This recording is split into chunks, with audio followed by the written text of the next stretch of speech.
Matapos ang isang matagumpay na buy-bust operation, aabot sa 158,000 pesos na halaga ng illegal na droga ang nasabat ng mga otoridad sa Dinalupian, Bataan. Tinutukan niya ni Patrolwoman Janice Bulahaw.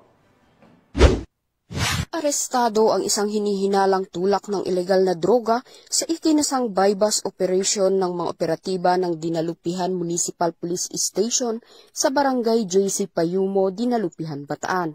Kinilala ni Police Colonel Marites A. Salvadora, Provincial Director ng Bataan Police Provincial Office, ang suspect na si alias JC, 33 taong gulang, residente ng Barangay Saging, Dinalupihan, Bataan. Ayon sa ulat, na-recover mula sa suspect ang ilang sachet ng hinihinalang shabu na may tinatayang kabuuang timbang na 23.3 gramo at halagang 158,440 pesos batay sa standard drug price. Ang suspect ay kasalukuyang nasa kustodiya ng Dinalupihan MPS habang inihahanda ang kasong paglabag sa Sections 5 at 11, Article 2 ng Republic Act 9165 o Comprehensive Dangerous Drugs Act of 2002. Ang matagumpay na operasyon ay bahagi ng patuloy na kampanya ng Bataan PNP laban sa ilegal na droga sa ilalim ng pamumuno ni Police Colonel Marites A. Salvadora na layuning mapanatili ang kapayapaan at kaligtasan ng publiko lalo na ng mga kabataan.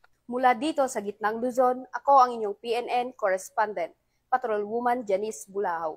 Alagad ng batas, tagataguyod ng Balitang Pulis.